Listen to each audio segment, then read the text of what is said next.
लो तो दे पाएगा माया जवाब को? नहीं दे पाएगा। ठीक,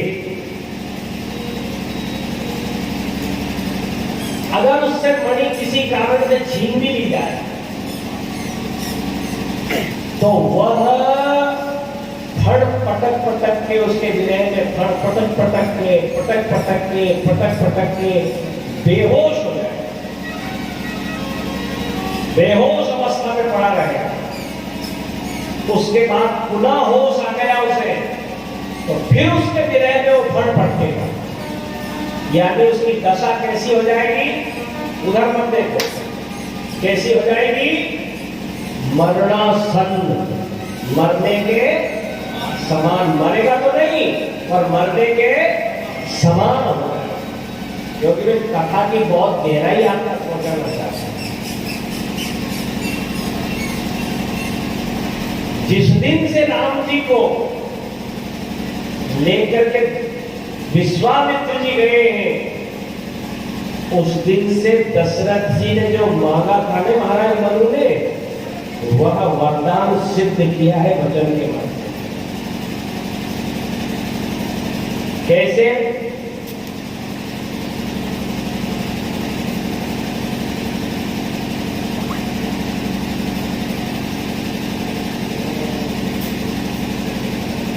ले गए, राम जी ने तोड़ दिया धनुष। क्या तोड़ दिया? जो धनुष। सारे राजाओं से धनुष नहीं टूटा, राम जी ने तोड़ दिया। राम जी से जनक जी ने कहा कि आपका और सीता का ब्याह हो जाए। भगवान राम ने कहा जनक जी सीता का मेरा ब्याह कभी नहीं हो सकता। ये क्या कह रहे हो? बिल्कुल ठीक कह रहा हूं। फिर धनुष क्यों तोड़ा? आपने एक शब्द बोल दिया था वीर विहीन वही में, इस बात को रखने के लिए मैंने धनुष तोड़ा। और दूसरा धनुष तोड़ने का कारण मेरे गुरुदेव ने आज्ञा दी थी, उठाओ राम बन जाओ शिव। तो गुरु की आज्ञा का पालन करना मेरा धर्म, इसलिए धनुष तोड़ा मैंने। सीता प्राप्ति के लिए धनुष नहीं तोड़ा। फिर अब क्या होगा? यह भारत का नवयुग। इसलिए रामचरितमानस की जरूरत है अपने समाज को, अपने देश को, अपने बेटियों को। इसलिए रामचरितमानस की जरूरत है। कम से कम अपने बाप को, मां को, जिसने 9 महीने तुम्हें ढोया है, 20 साल तक तुम्हें पाल पोस के बड़ा किया है, उनको एक मौका तो दे दो कन्यादान करने का।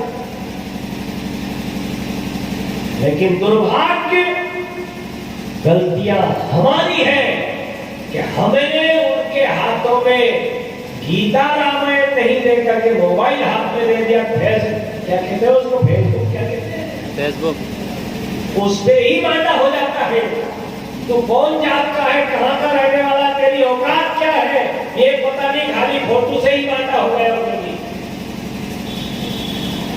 15 दिन में फिर फोन आता है, टुकड़े टुकड़े हो गए उसके। क्या हो गए? और होना भी चाहिए। अगर 35 हुए थे तो मेरे जैसा होता तो 36 करता, एक बाप और कर देता जाते। ऐसी औलाद के टुकड़े तो होना ही। गलत नहीं बोल रहा हूं, गलत बोल रहा हूं, फिर भी गलत नहीं बोल रहा हूं।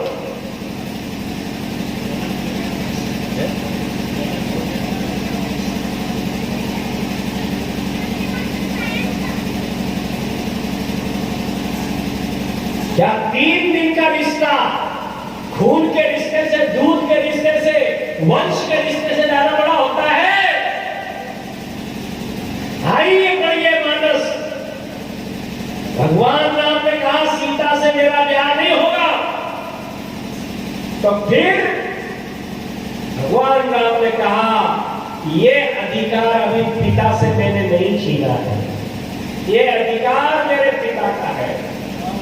धनुष तोड़ना गुरु की आज्ञा थी, आपका भ्रम दूर करना था, लेकिन ब्याह में पिता की इच्छा से करूंगा। पिता अगर आज्ञा देंगे तो ब्याह होगा।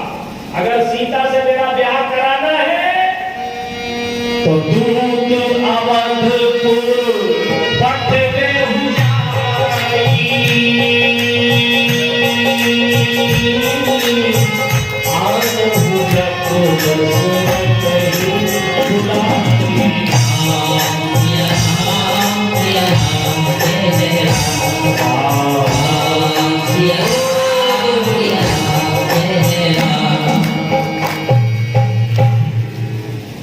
दूत अवधपुर पटकहु जाई और आनहु जब दशरथ ही।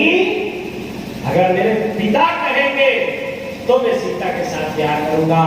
ये अधिकार भी मेरे पिता से छीना, मेरे ऊपर भी कोई है, मेरा भी किसी को भरोसा है कि हम इनके पिता, ये अधिकार तो कम से कम ये रिश्ता तो खत्म ना करें।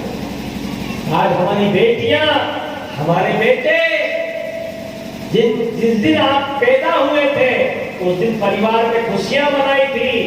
उन खुशियों में आप एक छोटे से सुख और छोटे से स्वाद के लिए आग लगा के चले जाते हैं। माता पिता को रोता हुआ छोड़ जाते हैं। यह गलती उन बच्चे बच्चियों की नहीं है, यह गलती हमारी। इसकी वजह से बोलो, बच्चों की, ये बच्चियों की गलती नहीं है, ये माँ बाप की गलती। पहली बात तो बता दो, एक कड़वी बात कहीं बताओ, बेटी के क्या फैक्ट्री चल रही है?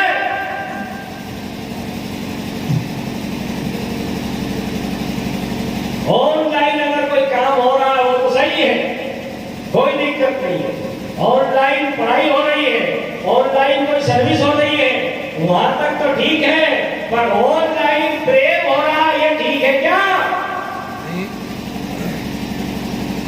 ये तो ठीक नहीं है। इसलिए बेटियों को, बेटों को मोबाइल देना ही नहीं।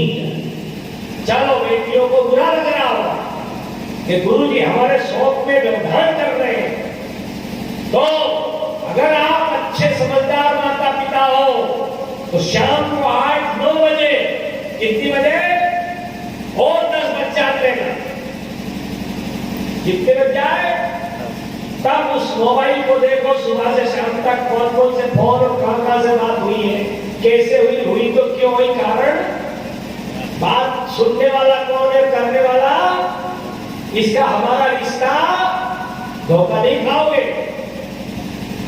एक दिन अच्छी तरह से समझा दो कि तू मेरा बेटा है, मैं तेरा बाप हूं, यह अधिकार मेरा है, ठीक? आइए ध्यान